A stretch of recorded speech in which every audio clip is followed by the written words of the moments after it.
vintage hotel. Ratna Cafe is a trademark and it has an excellent taste of sambar. ரொம்ப பழமையான hotel. Sambar வேணும்னு கேட்டிங்கன்னா அந்த ஒரு ஜக்கில் எடுத்துன்னு வந்து எவ்வளோ வேணாலும் ஊற்றிடுவாங்க. சாப்பிடும்போது அந்த தெரிஞ்ச ஃப்ளேவரு கிட்ட பாருங்க, சூப்பர். இது வரைக்கும் நான் பார்த்ததே இல்லை.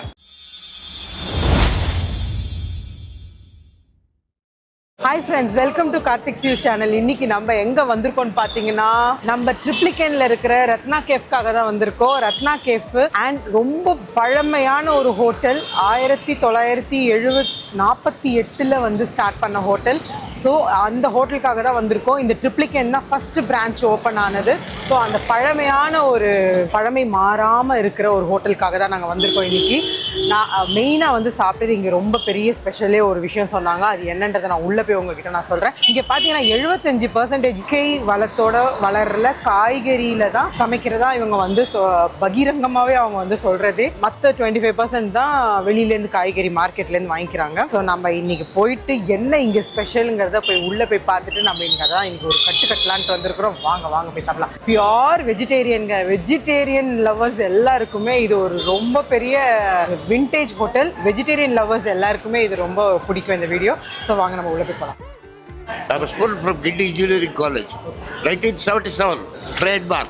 Ratna Cafe is a trademark and it has an excellent taste of sambar. அற்புதமான சாம்பார், சவுத் இந்தியன் டிஷ்ஷாக எனக்கு ஃபேவரட் சாம்பாரோட தான். தரம் இருக்கும் இங்கே, குவாலிட்டி. ரத்னா கேஃபேல ஃபேமஸே வந்து சாம்பார் இட்லி தான். அங்கேருந்து இந்த சாம்பார் தாங்க, அந்த சாம்பாரை எவ்வளோ அந்த சாம்பார் கேட்டாலும் ஊற்றுவாங்க. அதான் சொல்லுவாங்களே, எவ்வளோ கேட்டாலும் கொடுக்குறாங்கப்பான்ற மாதிரி சாம்பார் எவ்வளோ கேட்டாலும் கொடுப்பாங்க. நம்மளுக்கு இட்லி எதுனாலும் எடுத்து வந்து அந்த ஒரு ஜக்கு மாதிரி இருக்குது, அந்த ஜக்கில் தான் சாம்பார் எடுத்துகிட்டு வந்து ஊற்றுவாங்க. மற்ற கடையிலலாம் குட்டி குட்டியாக கிண்ணத்தில் கொண்டு வந்து வைக்கிறாங்க, அந்த மாதிரிலாம் வைக்க மாட்டாங்க. சின்ன வயசுலேருந்து இங்கே வந்து நாங்கள் வந்து ட்ரிப்ளிகேன் சைடு வந்தாலே இங்கே வந்து சாப்பிடாம போனதே கிடையாது ரத்னா கேஃபேல. இது வந்து 1948 இவங்க வந்து இயங்கிட்டு இருக்கு. சுதந்திரம் கிடைச்ச அடுத்த வருஷத்துலேருந்து இவங்க வந்து ஸ்டார்ட் பண்ணவங்க. இன்னி வரைக்கும் அவங்களோட பேர் வந்து எப்போவுமே வந்து ஸ்டாப் ஆனது கிடையாது. ஸோ இன்னைக்கு அதுக்காக தான் நாங்கள் வெயிட் பண்ணுறோம். சாம்பாருக்காக வெயிட் பண்ணி இன்னைக்கு ஃபுல்லாக ஒரு கட்ட போகிறோம். மந்தவெளி, அடையார், அந்த மாதிரி நிறைய பிரான்ச்சஸ் மயிலாப்பூரில் இருக்குது. ஸோ இங்கே ட்ரிப்ளிகேன்லேயும் இருக்குது. ஸோ 4 பிரான்ச்சஸ் அவங்களது எல்லாமே சக்ஸஸ்ஃபுல்லாக ஓடிட்டு இருக்கு. பேர் சுந்தரமூர்த்தி குருக்கள். இங்கே இட்லி சாம்பார் நல்லா இருக்கும்பாங்க. சாம்பார் பொதுவாக நல்லா மோஸ்ட்லி நல்லா இருக்கும்பாங்க. பிராமின் ஏரியான்றதுனால எல்லா ஊருமே இந்த ஹோட்டல் ரொம்ப பழமையான ஹோட்டல். எல்லாரும் வந்து சாப்பிடுவாங்க. நல்லா எப்போதுமே கொஞ்சம் பிஸியாக இருக்கும். காலை நேரம் எப்போ பார்த்தாலுமே கொஞ்சம் பிஸியாக இருக்கும். சாம்பார், இட்லி சாம்பார் தான். சாம்பார் நல்லா அப்போலேருந்து அந்த காலத்துலேருந்தே ரொம்ப ஃபேமஸ்ஸு. நான் படிக்கிற காலத்தில் நான் இங்கே தான் இண்டோ ஹையர் செகண்டரி ஸ்கூலில் தான் படித்தேன். அதனால் இங்கே அடிக்கடி வருவோம், நம்ம பழக்கம் உண்டு. அவங்க சாம்பார் வந்து நம்மளுக்கு இட்லி எடுத்துன்னு வச்சுட்டு சாம்பார் ஊற்றுற அழகே நல்லாயிருக்கும். உங்களுக்கு அந்த ஜுவாலியில் எடுத்து அவங்க ஊற்றுற அழகே நல்லாயிருக்கும். ஸோ ஃபேவரட்டே அந்த சாம்பார் தான். சாம்பார் ஊற்றிட்டு போயிட்டாங்க நல்லா வாலி ஃபுல்லாக. நாங்கள் எவ்வளோ சாம்பார் மிதக்க இருக்குது பாருங்க. இட்லி எவ்வளோ சாஃப்ட்டு, அப்படி போட்டாலே வந்துருச்சு இட்லி. செம்ம சாஃப்ட்டு, சுட இருக்குது சாம்பார்லேருந்து எல்லாமே. சாம்பாருக்காக எத்தனை வாட்டி வேணாலும் வந்து சாப்பிட்லாம், அவ்வளோ சூப்பராக இருக்குது. இங்கே வர்றவங்க அத்தனை பேருமே பார்த்தீங்கன்னா சாம்பார் இட்லி தான் ரொம்ப ஃபேமஸாக எல்லாருமே வந்து வாங்கி சாப்பிட்றது. மற்ற எந்த டிஃபன் சாப்பிட்டாலும் ஃபஸ்ட்டு ஒரு இட்லி இல்லைனா 2 இட்லி சாம்பார் இட்லி முதல்ல அதை சாப்பிட்டுட்டு அதுக்கப்புறம் தான் மற்ற டிஃபனுக்கு போகிறதே. சூப்பராக இருக்குங்க. அப்படியே கரைஞ்சி அப்படியே இறங்குது உள்ள. டிஃபன்னாலே சாம்பார் இட்லி, தோசை, பூரி, பொங்கல் அப்படியே ஃபுல்ஃபில் ஆகிடும் ஃபுல்லாக. அன்றைக்கி பொழுதே செம்மையாக இருக்கும். மற்ற ஹோட்டல்ஸ்லாம் போனால் என்ன பண்ணுவாங்க, சாம்பார் கொஞ்சம் கொடுங்க அப்படின்னா ஒரு சின்ன கிண்ணத்தில் தான் குட்டிதோ இந்த இந்த சைஸ் கிண்ணத்தில் தான் எடுத்துகிட்டு வந்து கொடுப்பாங்க. ஆனால் வந்து இவங்க அப்படிலாம் கிடையாது. சாம்பார் வேணும்னு கேட்டிங்கன்னா அந்த ஒரு ஜக்கில் எடுத்துகிட்டு வந்து எவ்வளோ வேணாலும் ஊற்றிடுவாங்க. ஃபஸ்ட் டைம் செகண்ட் டைம்லாம் கிடையாது. நீங்கள் எவ்வளோ வாட்டி நீங்கள் சாம்பாரே ஃபுல்லாக நீச்சல் அடிச்சிடலாம் இட்லியில். அப்படியே இட்லிலையும் அந்த வடையிலையும் சாம்பார்லேயே நீச்சல் அடிக்கலாம். சாம்பார்னா one of the hotel Ratna கேஃபேயும் நம்ம சொல்லலாம். இட்லி சாப்பிட்டாச்சு. நெக்ஸ்ட்டு பார்த்தீங்கன்னா சாம்பார் வடையை வந்து சாம்பாரில் நீண்ட விட்டுருக்காங்க. ஸோ அதை நம்ம சாப்பிட்டு பார்த்துருவோம். ஆனியனுங்க, க்ரன்ச்சிக்காக ஒரு ஆனியன். இப்போ எல்லாமே சாஃப்டாக இருக்குது, அப்படியே ஊறி இருக்குது. நிறைய இடத்துல பார்த்தீங்கன்னா அப்படியே வடை ஹார்டாக இருக்கும். சாம்பார் ஒரு நிமிஷம், நிறைய இடத்துல பார்த்தீங்கன்னா வடை வந்து ஹார்டாக இருக்கும். ஸோ இங்கே பார்த்தீங்கன்னா சாம்பாரோட வடை ரொம்ப சாஃப்ட்டு.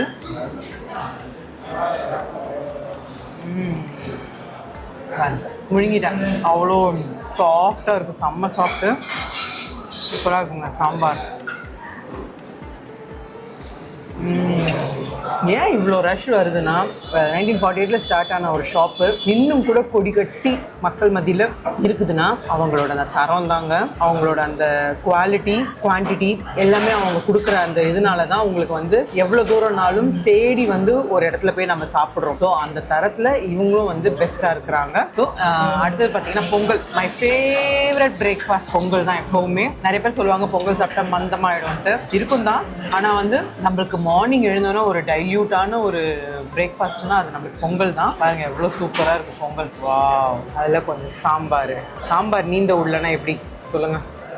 சாம்பார், ஒயிட் சட்னி, தேங்காய் சட்னி.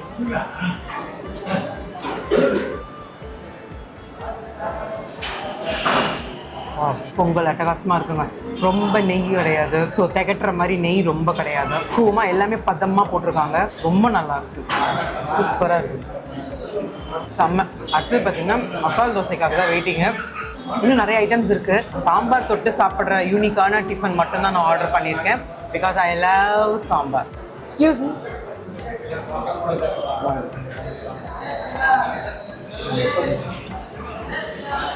மசால் தோசை சொல்லியிருக்கு. ஆமாம் மசால் தோசை அது ஒன்று எடுத்துகிட்டு வந்துடுங்க. ஆமாம் எடுத்துகிட்டு வந்துடுங்க. மசால் தோசை வெயிட்டிங் ஃபார் மசால் தோசை. அதுக்குள்ளே மற்றதெல்லாம் முடிச்சிடலாம். இன்னைக்கு ஆக்சுவலி நாங்கள் சண்டே வந்தோம். சண்டே பார்த்தீங்கன்னா ரஷ் பாருங்க. இது வந்து மார்னிங் 7:30, அதனால இந்த ரஷ் இன்னும் போக போக பார்த்தீங்கன்னா நிற்கிறதுக்கு கூட இடம் இருக்காது. அதனால தான் நாங்கள் சீக்கிரமாக வந்துட்டோம். சீக்கிரமாக வந்தால் தான் வீடியோ எடுக்கவே முடியும். அதனால தான் சீக்கிரம் வந்தாச்சு. சாட்டர்டே சண்டே ஆனால் செம்ம ரஷ் இருக்கும். வீக் டேஸில் வந்தீங்கன்னா ரொம்ப பொறுமையாக உட்காந்து சாப்பிடலாம். சாட்டர்டே சண்டேன்னா கடை நம்ம சாப்பிடணும். ஏன்னா அவ்வளோ ரஷ் இருக்கும் இங்கே. இன்னும் கொஞ்சம் நேரம் கழிச்சு பாருங்க, நிற்க கூட இடம் இல்லாத மாதிரி இருக்கும். 7 o'clockலாம் ஸ்டார்ட் ஆகிடும் இங்கே மார்னிங்கு. 7 o'clockலாம் வந்தீங்கன்னா எல்லா டிஃபன் ஐட்டம்ஸுமே ரெடியாக இருக்கும். சாம்பார்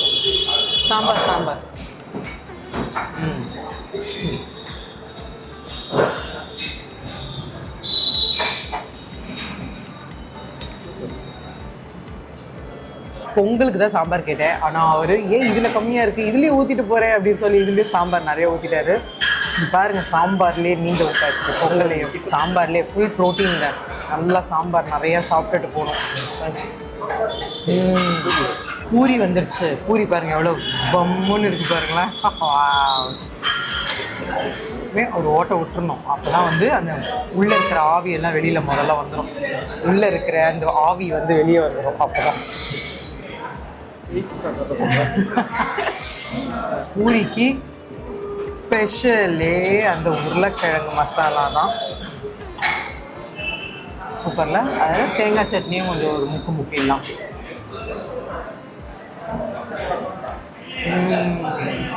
ரொம்ப காரம் இல்லை, நல்லா மைல்டாக இருக்குது. அல்சர் இருக்கிறவங்க கூட சாப்பிட்டு போயிடலாம்.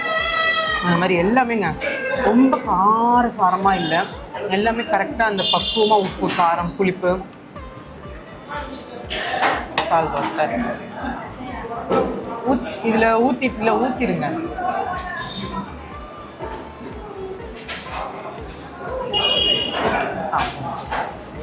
ஃபைனலாக மசாலா தோசையும் வந்துருச்சு. நம்ம முதல்ல பூரியை முடிச்சிடலாம். பூரியை முடிச்சுட்டு அதுக்கப்புறம் மசாலா தோசைக்கு போகலாம். செம்மையாக இருக்குது பூரி. எல்லாருக்குமே குழந்தைங்கள்லேருந்து எல்லாருக்குமே வந்து இந்த பூரி வந்து எல்லாருக்குமே ரொம்ப பிடிக்கும். எனக்கு தான் பூரியில் ஓமம் போட்டிருக்காங்க. சாப்பிடும்போது அந்த தெரிஞ்ச ஃப்ளேவரு கிட்ட பாருங்க பார்த்தீங்களா.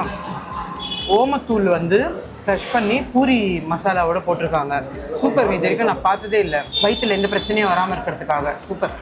அடுத்தது மசால் தோசை. அது பாருங்கள் மசால் தோசை. வாவ். டிஃபன்னு வந்தால் ஃபைனலாக ஒரு மசால் தோசையோடு தான் முடிக்கணும். அப்போ தான் அந்த டிஃபனுக்கே மரியாதை. கரெக்டாக தக்காளி சட்னி, தேங்காய் சட்னி, சாம்பார் கொடுத்துருக்காங்க. வாலிலையும் சாம்பார் ஊற்றிட்டு வேற போயிருக்காங்க. அட்டகாசமாக இருக்கு போங்க. நிறைய பிரான்ச்சஸ் இருக்குது. அதில் நான் வந்து ட்ரிப்ளிகேன் பிரான்ச்சில் வந்து சாப்பிட்ருக்கேன். ஆமாம், ஞாயிற்றுக்கிழமை ட்ரிப்ளிகேன் பிரான்ச்சில் தான் வந்து இன்றைக்கி வந்து நான் சாப்பிட்ருக்கேன். எனக்கு ரொம்ப பிடிச்சிருந்து. இன்னைக்கு என்னோட டிஃபன் கிரேவிங் வந்து ஃபுல்ஃபில் ஆகிடுச்சு. ஓகே ஃப்ரெண்ட்ஸ், இதே மாதிரி ஒரு நல்ல கண்டென்ட்டில் நெக்ஸ்ட் வீடியோவில் உங்களை வந்து நாங்கள் வந்து மீட் பண்ணுறோம். அதுவரை உங்களிடம் விடைபெறுவது உங்கள் மிஸ்ஸஸ் லாவண்யா கார்த்திக். பாய்.